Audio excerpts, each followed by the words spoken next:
I need a mover to come out of in camera. Councillor Wells. That pursuant to section 239(2) and 3.1 of the Municipal Act 2001, SO 2001, C.25, Council and Committee. Committee reconvenes in open session in a meeting. All those in favor at 6:12, we came out. So all those in favor? That is carried. I am ruling Councillor Black's motion to be not out of order. Is out of order, sorry. Out of order. Go ahead. Yeah, I was going to withdraw it reluctantly anyway, because I really do feel that we should be able to do that, but based on our legal advice, maybe an amendment that suggests or asks staff, as we discussed in camera, to provide council with an application form that contains as much information on the client as possible for the water service. And maybe I could ask the county manager if something as general as that would be in order and not be illegal. County manager? Staff would be pleased to bring back a proposed draft application form for council's perusal at a future meeting. Okay. Say within the next month. Next month? Is that reasonable? Okay, so next month. And that would be my amendment, or I could ask the original motion maker if he would take that as a friendly amendment. He seemed to like that idea. Okay, we'll deal with it separately, if you accept that one, Mr. Chairman. Yes, I will. So we need to deal with the amendment, which would be yours, correct? Is that right? Okay. All those in favor? Moving on to the, I'll let the clerk read the motion then as well, if she would.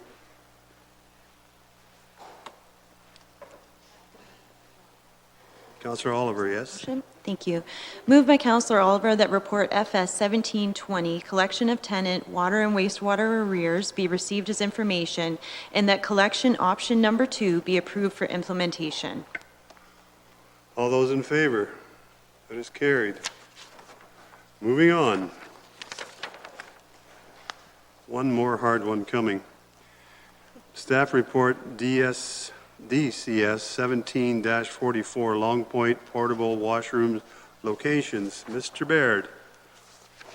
Thank you very much, Mr. Chairman. A report here tonight on page 24 of your agenda is in response to presentation discussion we had at the January 10th Council and Committee meeting, whereby two resolutions were passed. One seeking staff to look at other locations for privy washrooms along the north side of Erie Avenue in Long Point, and the second to look at the county right-of-ways, those pedestrian access points to the Crown Beach, whether there is a risk to public safety.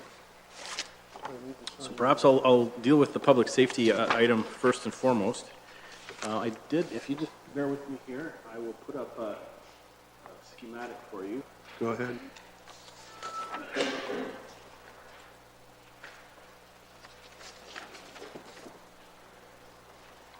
Just to follow along, it does show as an attachment to the report, but it might be easier for you to view it on your screens. Certainly council is aware of the significant beach erosion that occurred late winter, early spring down in the Long Point Hastings Drive area. I've got some pictures attached to that, and many of you have probably seen it firsthand. Sections of the western end of Long Point received considerable erosion to the point where the access points that were there in the Conductor Lane, Pike Lane, Winston, and right up into Brant. There is now, in some cases, an 8 to 10 foot sheer drop at the end of those access points where the beach was formerly. Public Works staff had responded back following the storm and installed barricades and also snow fencing to restrict access keep public away from that because of the safety concerns. There's also, Public Works staff will be removing those fingerboards that we've called them that indicate pedestrian beach access. Those will be coming down, as well as some of the notification signage there, just to take away the fact that we really shouldn't be promoting access to a location where public safety is in question. And in most cases, with the beach gone, they're really on private property, based on a recent survey that the Ministry of Natural Resources and Forestry completed, I believe in January, February this year. So based on that, we have moved forward. We've looked at other locations to put portable washrooms down in that area, and certainly the north side of Erie is just really not conducive to that. Whether it be on the road shoulder, or we had previously looked at what we called the Winston Stub. That was proving problematic for MNRF, as well as from an operations perspective, just with congestion and cars coming and going. So with that, Mr. Cridlin and I and staff looked at the other locations that we've historically put portable washrooms, and they appear on the map that's on your screen right now. So starting on the east end, there's 53B Beach Avenue at Austin Parkway. There's the Abigail Becker parking lot, which historically has had a cluster. I think Mr. Cridlin had indicated there's 4 or 6 units with hand washing stations at each of the. Continuing along 165B Woodstock, which is immediately west of the former, or the old park, Cottonwood Park. 137B Woodstock at the Pines Parkway. And lastly, 115B Woodstock Avenue at the Brant Parkway. And we feel that that provides sufficient distribution of washrooms, and it avoids putting washrooms where we had previously down where the beach erosion has occurred. So that's what we're recommending for the 2017 season. I have included some costs, and based on 2016, which should be fairly similar, perhaps even less because we have fewer installations. The cost for the rental, as well as the garbage tipping fee, is approximately $11,400 for the season. That's included in the community services based budget, and that price does not include the wages and equipment that Norfolk County staff would deploy. That's approximately $5,500 based on 2013 figure. We haven't tracked that specifically, but Mr. Cridlin's staff are going to set up a cost center so that when staff are down there doing those activities, we'll be able to track those costs so we know what the whole program will wrap up with. So with that, I imagine there will be some questions, and both Mr. Cridlin and I are here to answer them for you. Thank you. Councilor Columbus. Yes, Mr. Chairman, having visited the lakeshore recently, it is getting bad with erosion, and I agree with the idea of taking some of that signage down, directing people to the beach. But maybe we should be replacing those signs, warning people about the conditions at the beach, that it is a public safety hazard at the current time. Can you comment on that, Mr. Baird? Certainly, through the chair. Council is aware that the access points are actually county road allowances. They are owned by the county, and they essentially, where they terminate right now is right where the limit of the beach erosion is. So I think we've effectively cordoned that off. Anything beyond that would be the province, the Crown Beach, and perhaps in terms of a jurisdictional process, we should be maybe bringing that to their attention if they're not already thinking about that. I would think they would have the obligation to do that. It certainly wouldn't hurt for us to do that as well, but maybe we don't need all that duplicate signage. But that could perhaps be a takeaway. Well, if it is, in fact, the province's responsibility, the beach, then I would think it'd be great to communicate with them and kind of share with them our concern about the public safety on the beach. Further from anyone? Councillor Height and Mayor Luke. Thank you, Mr. Chair. Through you to DCS. I don't see a resolution here that says to remove any of the existing washrooms, yet I see Sandy Lane is gone. I would defer that to Mr. Cridlin, have a little bit more information about what was removed from previous years. Go ahead. Through the chair, I'm not 100% sure if Sandy Lane did have a washroom facility for every year. You're nodding yes, so I'll agree with that. I think the status of the report was to try to accumulate some more clusters and not have bathrooms at each one. That was the intent of the report, but I can look into that to see why Sandy Lane was removed. I wasn't aware there was one there last year. Mayor Luke. Yeah, I just want to be sure here, through you to Mr. Baird or Mr. Cridland, when I read the report, it's on the top of page 2 of the report. It talks about the westerly end of Woodstock between Conductor Lane and Pike Lane having erosion. Then it says the Winston and Pike Parkway. Those two access points are now fenced off, correct? Through the chair? Through the chair, that is correct. So those are the two and the only two I'll say. And my next question is, we're still allowing parking on Erie and to the north of these two access points that are closed off? In that particular location, through the chair, there is permitted on-street parking. That's all signed accordingly. Whether that was used for beach access or for those commercial businesses along there, perhaps a bit of both.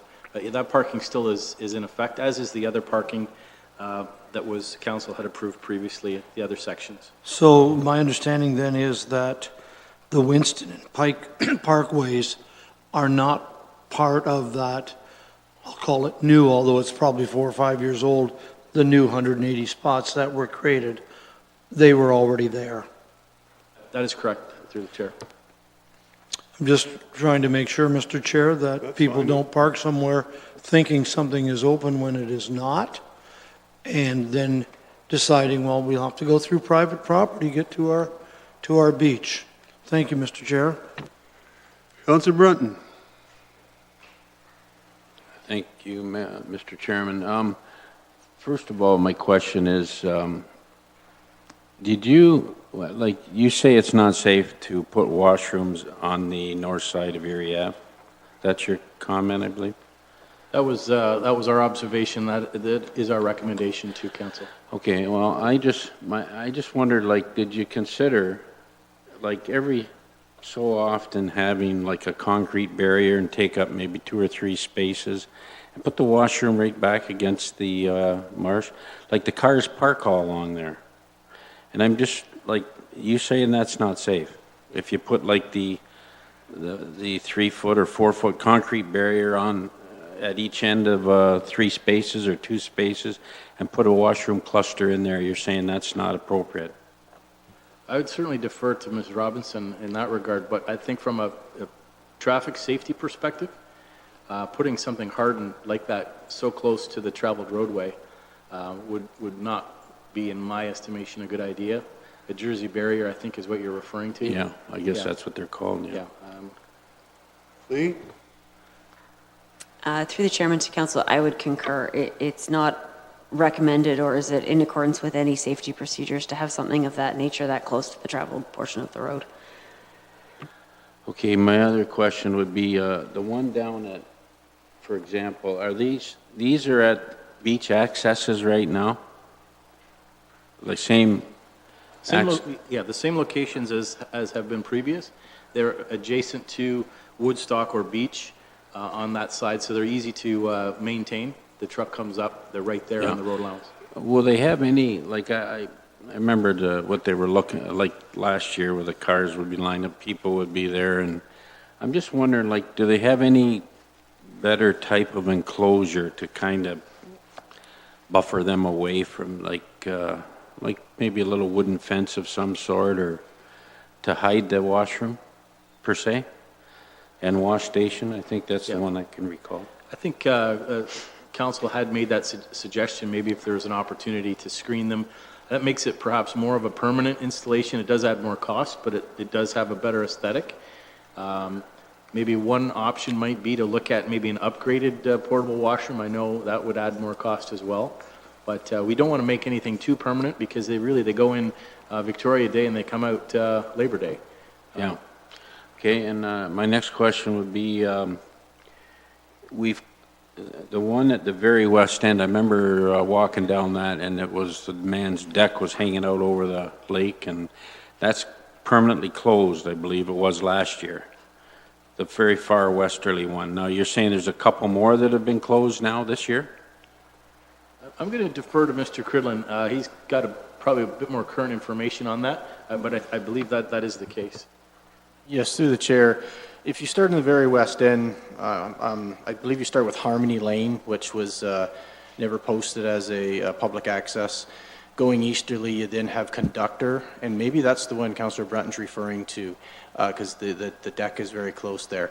Then if the two next easterly are Pike and Winston, those two are shut down. So there's those were the two that were open last year and now closed. Okay, so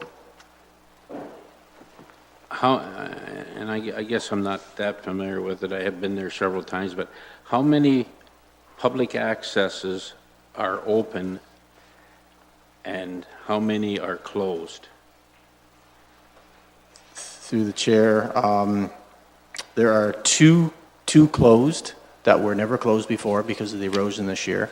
And I think if I'm looking at the map and do my math, if I had Sandy Lane 1, 2, 3, I believe there's 6 presently. I can't remember if there were 9 in total or 8 in total and 2 are closed. So we have 6 or 7. Well, there was one closed last year permanently, right? And it's up in near the, I call it the very west end. Yeah, that would have been, I believe that's Conductor. And that was never considered an official beach access. There was something about some beach lots there that has some, I'll say, private privileges in the old subdivision plan. But that was never, county never advertised that as a beach access. Okay, so we can just, at our discretion, close them accesses, right, and restrict access? Through the chair, I think from a public safety perspective, you have every right to do so, and staff have done that to protect the county. Okay, and my next comment, I guess, and this isn't, I'm not saying we would do that, but do we have the right to close them accesses? Even if they do have access to what might be left of a beach, do we have that right to do that? The only problem through the chair is that they are public right, they are right-of-ways, Right. and they were intended for other property owners in Long Point, and presumably visitors, or their visitors, to gain access legally to the beach without trespassing across those private properties that line that. So whether that was written into a subdivision or it's just a practice. If the beach continues to erode and there is no beach, then we can close more access points, I assume. We have the right to do that. I would certainly defer to Mr. Cribbs, or certainly legal counsel, but we have an obligation to protect the safety of our residents and visitors. Okay, and the other question I have is, you said the ministry was down there surveying recently? Did there anything come out of that, like in terms of, a lot of people think they own the beach, but did they survey the actual property line that fronts the beach? From our observations, and Mr. Cridlin spoke, I believe, with ministry staff, they did conduct a survey in sort of the milder, it may well have been February when we inspected it. There's a line of pickets that depict iron bars that had been placed, and I think a lot of cottage owners will be surprised at where the property line is, and it's certainly not the water's edge. Right. So that has been done, and we've done by a legal survey, so it should stand. Is there a chance we could perhaps get a copy of that from the ministry? Would that be in order to ask for that? Absolutely, and it would be at the registry office. We could certainly obtain a copy. I think it's helpful for us to have that information. Thank you. Councillor Oliver. Thank you very much, Mr. Chair. I agree with the staff recommendations in this report. I'm not sure, Chris, if I heard you correctly or not, but with the two access points on the west end that we are closing this spring, summer because of the hazard associated with the erosion, did you say the signs that mark the public access points out on Erie Boulevard would be removed? Through the chair, yes, that's correct. Okay. We don't want to exacerbate the situation. Absolutely. So my question was going to be, would it be reasonable, and perhaps that's where someone else's question was directing, that we would replace that sign with a beach access closed sign so that people won't even see no sign and remember from last year that they could go down there and get to the beach and try anyways. If we inform them while they're parking on Erie Boulevard that those two access points are closed this summer due to erosion or whatever the text or wording staff would come up with, I think that would be somewhat helpful. I suspect the cottagers there would likely appreciate it because otherwise they will still have people coming down thinking they can get to the water, see the barrier, and then either try and go around it anyways or who knows what. So that would be my first request, Mr. Chair, of staff. My second request, a number of the emails we as council have received on this in the last few days, as I recall, one of the things that the cottagers were complaining about was the noise associated with the portable johns being serviced dark and early in the morning. So my question to staff, could we ask our service provider, as part of our contract with them this year, that the portable potties be serviced after 9 a.m. in the morning, for example? No earlier than 9 a.m. in the morning. Through the chair, I think that's a reasonable request. I think in some small way that may help because the annoyance of the truck there with the pump and banging the door and so on to service, I could see if that happens at 7 o'clock in the morning, I might be annoyed too. So thank you for that. I think you have two suggestions, and is that something that we're going to put in the motion or just staff direction? What do you suggest? For me, Mr. Chair, I think staff would take it as a suggestion. If they can do it, they will. That's correct, Mr. Chair. I think for the price of a sign or the two signs to protect the county and to protect personal injury, we can do that, but we'll also speak with the ministry to see what they intend to do with that situation as well. Okay, I'm looking for somebody to move the motion on page 24. Councillor Columbus. That staff report DCS 17-44, Long Point portable washroom location be received as information, and that the county hereby endorse the placement of portable washroom facilities in Long Point area prior to the 2017 summer season. Councillor Black. Well, I know the motion, basically, I do support the motion, the idea that we should have some washrooms down there. I don't like the location of it, and we know that many of the cottage owners don't like it either. I agree with them 100%. Like, who in their right mind would want a washroom in their front yard? They're going down there to enjoy their life and recreation and the sun and the beach, and have to put up with a toilet in their front yard. It's completely unfair. I still think we need to find a better location for these washrooms. I think Councillor Brunton, he's had a good idea. Why can't we find a better place for these things? Okay, all those in favor? That is carried. Those opposed? It's not going on the... Okay, moving on to staff report DCS 1745, feline service draft agreement. Mr. Baird.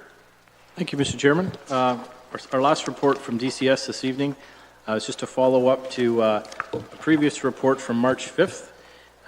Just to summarize, we did receive two unsolicited proposals for the feline trap neuter release program. Norfolk Paws and the Simcoe and District Humane Society. We've had a chance to draw up an agreement, a proposed agreement with our legal staff, and we were directed by council to bring it back for your review. We feel it's as simple as possible. And recall, in each proposal there were two different prices one for $35 per animal and one for $75 per animal. It is a pilot program, and I think we'd all like to see perhaps how it's going to roll out. And council had directed that we would do a follow-up report at 6 months and certainly at the end of the year to make a decision on if we would continue to fund that. There was some thought from the group, because it has taken some time to get off the ground. Here we are mid-May, about backdating those animals that these volunteer organizations have already treated this year. Certainly, as much as we would like to recommend that to council, that we didn't have a program in place. Should there be any litigation or anything, any fallout that way, I think it would be much cleaner to just start from the date that the agreements are signed. So it's a $50,000 program with $25,000 available for each group. That will be the upset maximum. Once that funding is depleted, the program would cease, and we would do a follow-up report at that time. So I'd be glad to answer any questions. Mayor Luke. Mr. Chair, I'm going to move the recommendation on page 29, and if I can speak to it. Go ahead. There may be some questions or discussions. We've been discussing this for, 2.5, 3 years now. Here it is.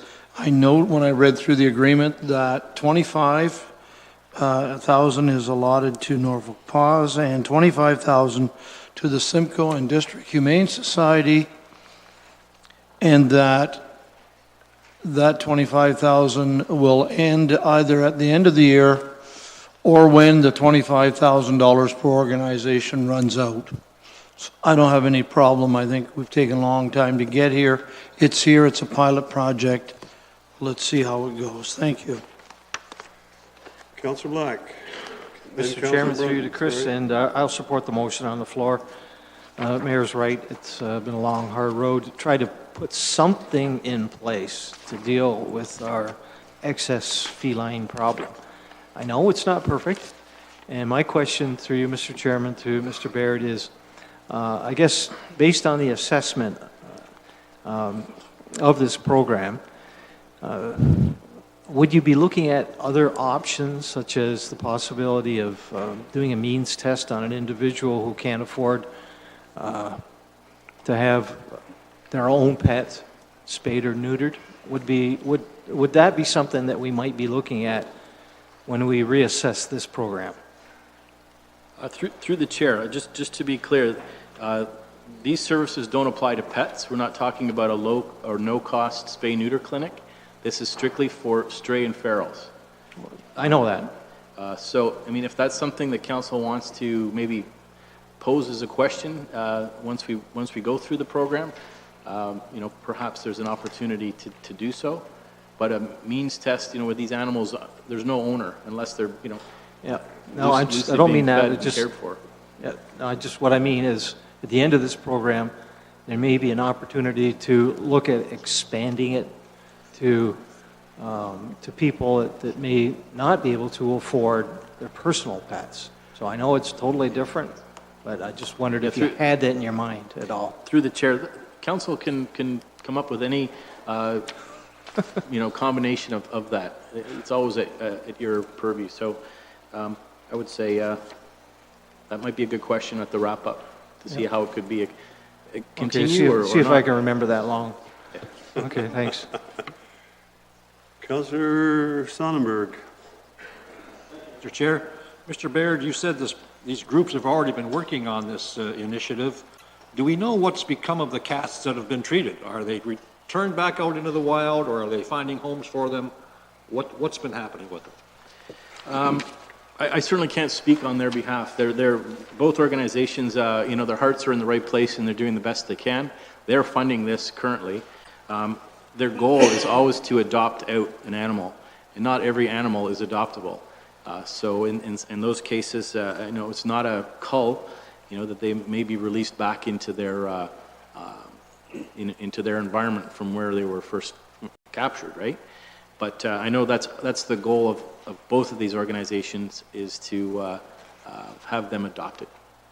I don't know the numbers, but we can certainly follow up over the course of the year. Councillor Columbus. Just a minute. Sorry. Go ahead. Just to add to that, this problem is only going to get worse. I was talking to someone in Mississauga the other day. They had a cat euthanized and disposed of by a vet. Cost of $850. So, when people start looking at those kind of costs, they're going to be dumping them out in the ditches and in the woods. So it's an ongoing issue that's going to be hard to solve. I don't know what the answer is. Thank you. Columbus, then Brunton. Thank you, Mr. Chairman. Chris, what's the $75 stray get that the $35 stray doesn't get? Like there's $40 difference there. And Sorry, through the Go chair. ahead. These were the prices that were put forth by both proponents. I would only speculate that one organization is subsidizing it a little more. The others may not be able to, so those are the actual costs.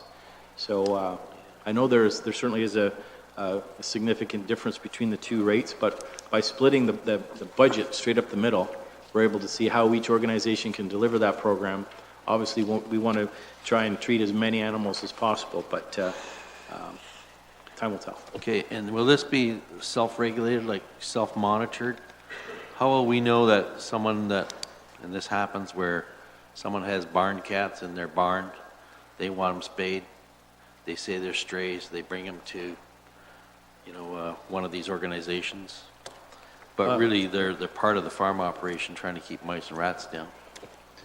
Through the chair, that may be such an example, but we're relying on the integrity of both these organizations, and as well, each month they'll be submitting a veterinarian certificate saying that animal was indeed a stray or feral, and it was neutered or spayed. So we do have that accountability piece. We're confident there. And it will say where that cat was captured? That's correct. That's a requirement of the contract. Guess that'll be the key. Thanks. Councillor Brunton, then Mayor Luke. Thank you, Mr. Chairman. Through you to Chris. Chris, I read through these agreements very quickly, but both these groups are nonprofit. That is correct. Okay, would it be in order to ask that they are in good standing as a nonprofit organization? Most definitely. There's obviously Is there a clause in there? There's some paperwork they need to fulfill, including insurance and so on. All of that documentation, we want to make sure that we're dealing with organizations that are fully qualified to do so. Those would be the documents that we'd be adding to the file. We'd have to provide. Thank you. Mayor Luke. Mr. Chair, Councillor Columbus asked the question I asked the groups, the difference in the price of $40. You're not going to take a cat to the vet for this service and get a bill for only $35 or $75. This is our contribution to their program of providing the service for the feral cats. That was their response. And both groups have a different subsidy, if I can use that word. Thank you. Okay, that's the end of, Mayor Luke has moved that report DCS 17-45, Feline Service Draft Agreement, and that council hereby approves the draft agreement and authorize the general manager to execute the documents with the Simcoe and District Humane Society and Norfolk Paws. All those in favor? Those opposed? That is carried. Moving on to staff report CSD 1708, Norfolk County Urban Forest Value Tree Inventory Update. Mr. Cridland. Through the chair, Adam Biddle will be presenting this report. Okay, go ahead. Through the chair to council, report CSD 1708, tree inventory update.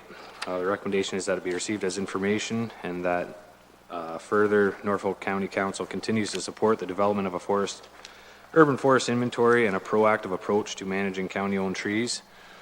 This report, just a little background, is a follow-up to a report that was brought forward to council in March of 2015. The resolutions from that report were that the report CSD 1508 be received as information, and that Norfolk County Council supports CSD's Forestry Division staff efforts to continue with the urban forest inventory. The former report from 2015 was really highlighting the benefits of our urban forest in terms of energy conservation, air quality improvement, stormwater management, etc. The report also addressed current efforts of forestry staff to assess Norfolk County's urban forest on an ongoing basis. The report outlined forestry's staff's initiative to inventory all trees within the urban areas, including Delhi, Simcoe, Port Dover, Port Rowan, Cortland, and Waterford. To accomplish this task, all these urban areas were divided into 5 zones, the thought being that the inventory would take place over the course of 5 years, and at the end of 5 years, all these towns would have a complete inventory of county-owned trees. The inventory began as a result of day-to-day operations of forestry staff. Whenever forestry staff is called out to a site to investigate a tree issue, whether it be for an engineering project, a complaint from the public, or just any other time that we were called out to site, we do document those trees. In 2013, we decided that it would be more beneficial to the county to take a more proactive approach and actually get a handle on all of our county holdings in terms of our urban forest asset. Not only does this inventory provide important information in terms of the benefits provided by the urban forest, but it's also extremely valuable in taking a proactive approach towards tree management.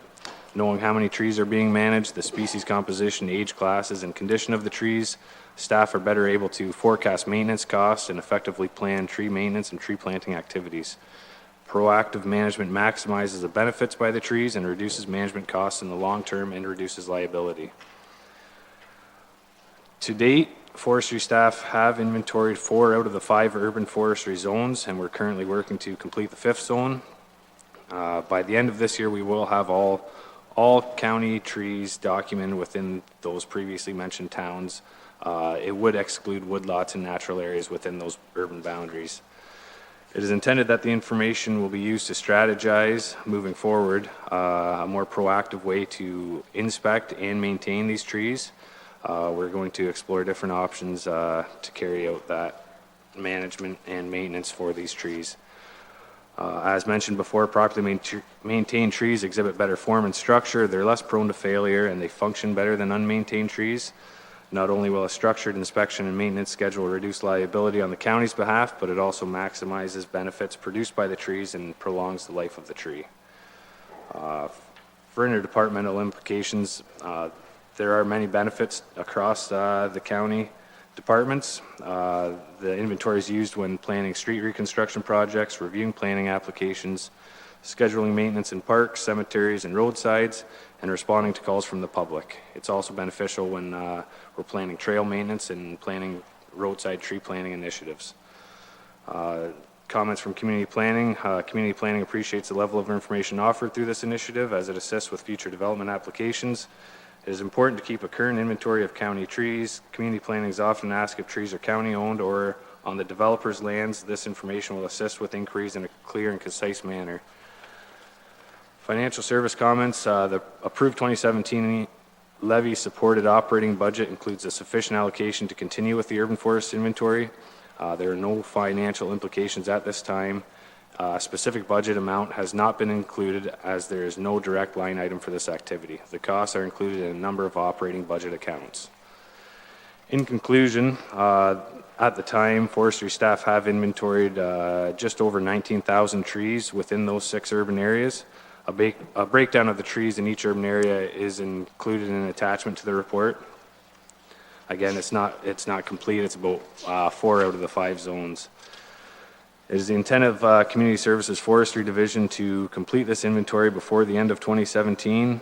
The inventory will provide a baseline in regards to the state of the county's urban forest. This will allow staff to plan inspections and maintenance activities more efficiently and help staff work towards a more responsible approach to managing county-owned trees. It will also allow staff the ability to monitor changes to the urban forest over time. And just as a side, another initiative that we're using with this inventory is to include it on the county's interactive mapping system available on our county website so that the public will be able to access information regarding roadside trees or county-owned trees within the community. So kind of engage the public that way. And that's all. Questions? I need someone to move the motion then. Councillor Columbus? Yeah, I will move the recommendations printed on page 41. Do have a question Go ahead. to Adam. Adam, I don't know if you're aware of it, but we've got something from the Ontario government. If you're running for election in 2018, you're supposed to pledge or something to support an urban forestry canopy. I don't know if you've seen those notes from AMO. Anyway, it's in there. And I thought it was kind of odd that it's there. So we're kind of in keeping, this report's kind of in keeping what we're going to be facing in the future. The one thing I wanted to ask you, though, when are we going to get a report on our forested, our woodlots? I'm waiting for that for a long time. The woodlot report with respect to the condition of our county-owned woodlots. Through the chair to Councillor Columbus, in speaking with the consultant, the intent is to have a draft management plan to council by the end of May. It's looking like it's going to be the end of May, start of June, but we will have a draft document. We've made a lot of progress over the last couple months with the consultant in developing the plan. It was determined that the best format to bring it to council would probably have a draft plan, present it to council and other county departments, and receive comments from there to revise the draft if needed or as needed. Okay, so it is coming then. Thank you. Councillor Oliver. Thank you, Mr. Chairman. Thank you, Adam, for your report. I just ask you to go to attachment A for a second. And my question is a simple one.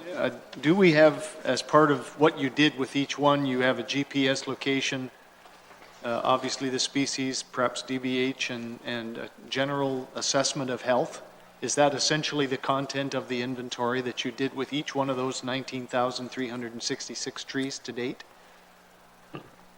Correct. For all those trees inventoried, we would have the size, so the DBH, the diameter of the stem, crown spread, so we'd be able to determine canopy coverage, which would be beneficial moving forward, looking at canopy cover within the urban boundaries.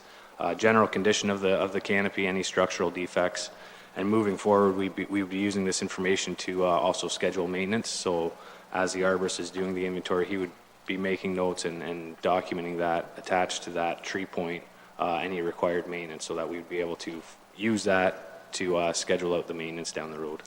I can recall, Mr. Chairman, years ago when I was with LPRCA that satellite imagery analysis was available to give you, for example, in an urban area, the percentage of the satellite image where you did have tree canopy cover. And that's not something we do with our inventory because we're doing it from the ground up.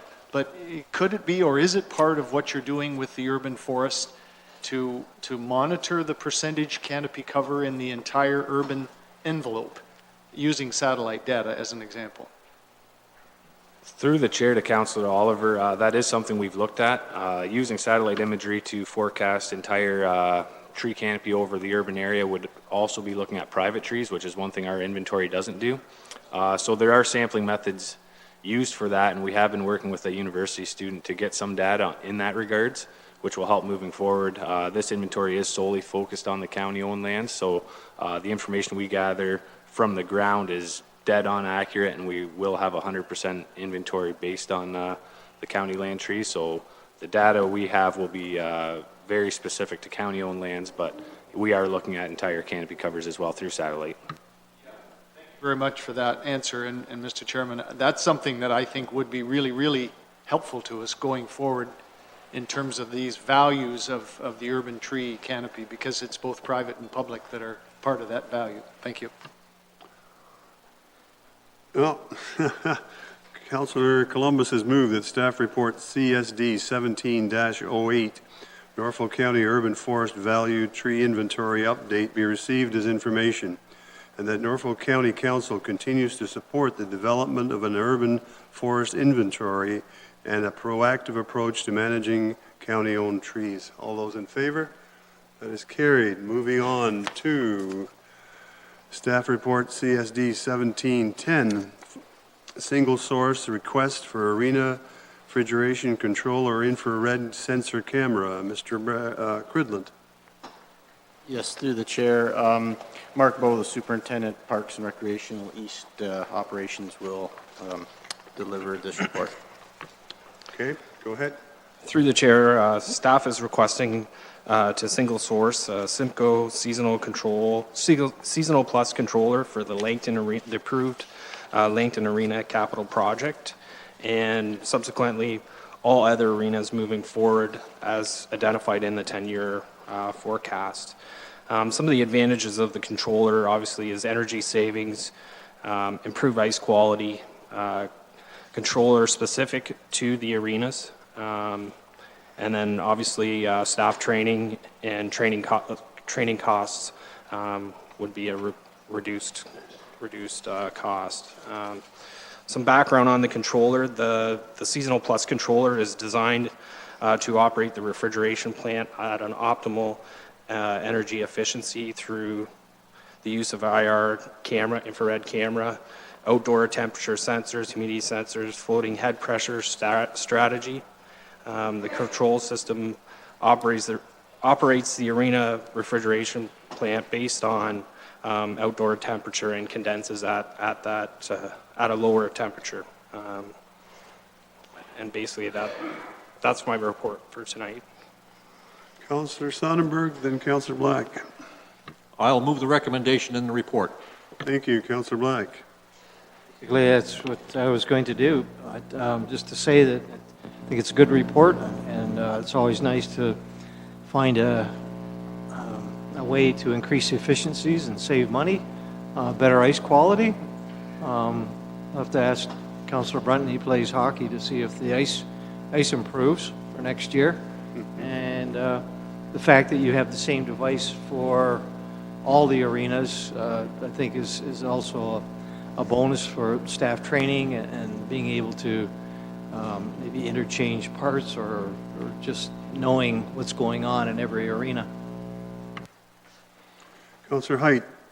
Thank you, Mr. Chair. Through you to staff, you mentioned there's energy savings here. Is that for a hydro or for gas, like natural gas? That would be hydro. Hydro, and how much do you spend a year on all these arenas? I don't have that figure in front of me. We're projecting on some rough numbers. There is some programs available. The retrofit program, which is through the Ontario, it's right in front of me here. Save Ontario Energy Initiative. We're expecting for the Langton Arena itself, $4,000 to $5,000 savings per year. 4,000 to 5,000? Yes. Per year? I also noticed you have the Talbot Arena here, which we're not sure what we're doing with yet. And there's also the Simcoe Rec Center. Like, the total project cost on this thing is $225,000. And at 4,000 to 5,000 a year per arena, it's going to take quite a while. How do we know we're going to move ahead with the Talbot or the Simcoe Rec Center when we don't know what we're doing with the arena? I find the timing on this one a bit odd. I think through the chair, the best answer on that is staff included the dates of the arenas as to the plan before we got into the master plan talk. As things come clear in the next 3 or 4 months with the master plan, we move ahead. You are correct. If the plan for Talbot is to do something different, then that could be removed from the budget, or we could even buy ourselves some time and Talbot could be removed or bump forward to 2019 and perhaps bring Waterford into 2018. The idea is to do all arenas in the next 2 years.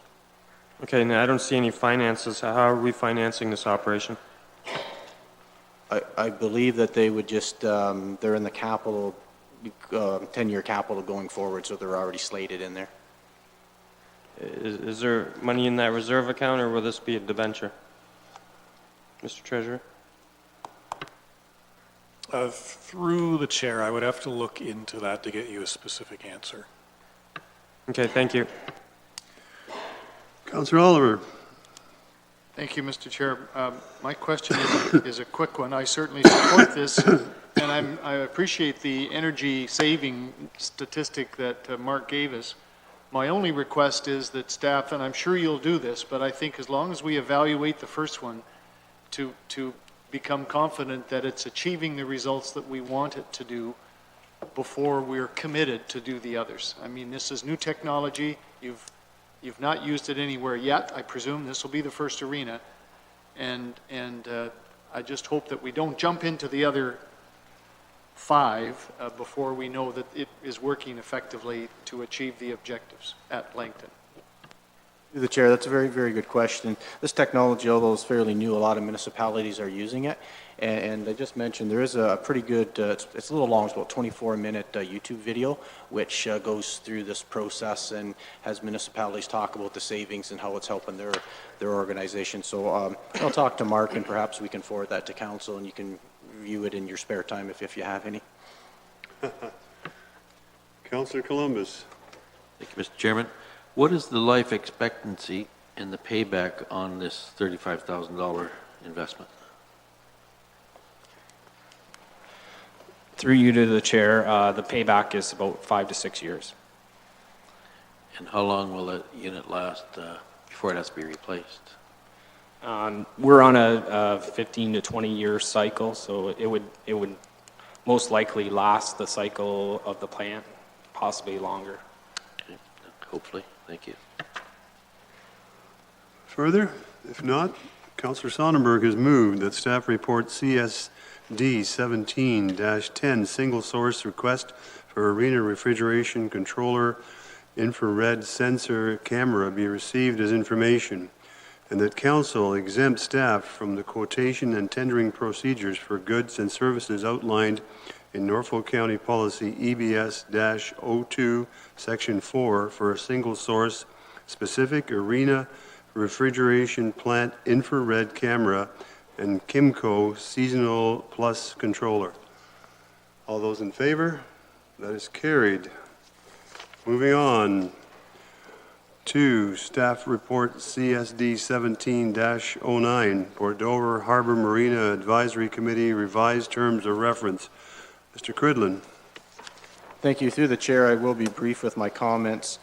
As council will remember, earlier this spring, there was a deputation to county council looking at an advisory board for the Port Dover Marina, and it was passed to get an advisory board. Part of that is there presently was I'll call it a defunct advisory board. So what we're asking for tonight is that the older bylaw for the older advisory committee be rescinded, a new bylaw be put in place, and we have also attached on the attachment here, the terms of reference for council to review.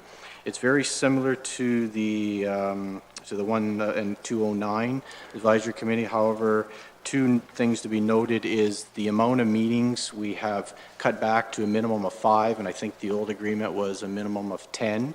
And also the members on the advisory board are now 5 I believe, with the council rep, as before that was 9. And staff have made those decisions to try to make the advisory committee maybe a little more efficient, and found that 10 meetings a year on an operation marina, you're meeting, almost monthly. There wasn't a lot of new stuff to discuss. So the first meeting, we'll pick our 5 meeting dates and book it around busy times, year-end, budget, that sort of thing.